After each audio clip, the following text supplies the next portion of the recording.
Halo brother, senang jumpa lu lagi di channel gue.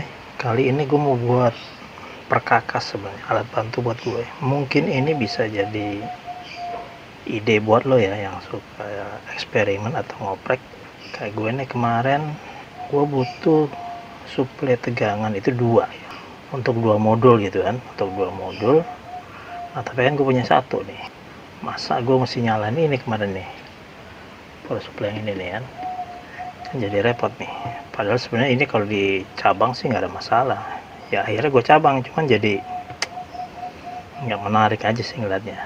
Nah dari pengalaman itu gue coba bikin ini aja deh, yang gue sebut namanya power supply splitter ya.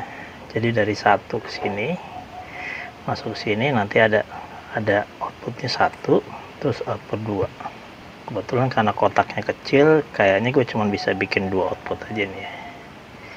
Ini kotak enclosure yang model X1 nggak salah. Mungkin kalau pengen bikin yang agak banyakan outputnya ya bisa pakai kotak yang gede ya. Oke, ini bahan yang gue siapin. Ini pertama boxnya dulu, enclosure-nya, terus ini soket ya,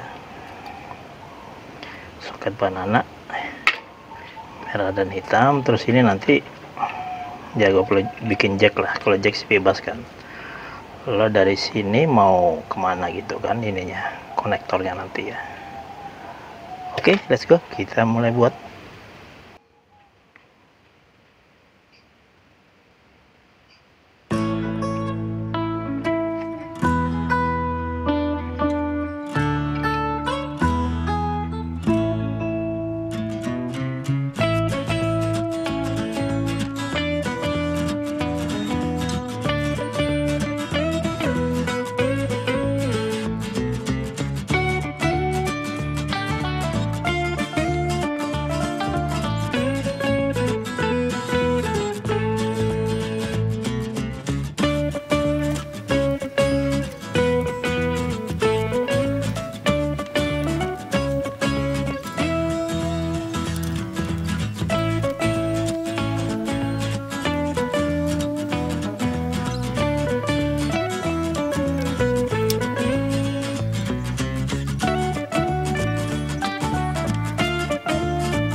Oke, ini sudah jadi ya. Nih gue udah rakit nih kabelnya dari sini jumper ya. Banana ke banana, kita tes tegangannya udah oke atau belum, maksudnya masuk nggak ke sini ya. Simple sih, harusnya langsung jadi nih. Ini gue set di berapa nih, 7,5 volt. Masa gini aja nggak jadi. Kalau gini aja gagal mah repot juga nih. Oke, ini DC, gue coba ukur balik. Oke, 6,9 ya. Sini 6,9 juga ya. Jadi bantu nih, kalau bisa colok sini ya, kalau kurang colok sini lagi buat modul yang lainnya. Ya, sampai di situ aja. Ide sederhana sih buat perkakas di lab meja gue nih ya, buat bikin cabang tegangan suplai. Sekian dulu, jangan lupa subscribe, like, dan komen. Wassalam.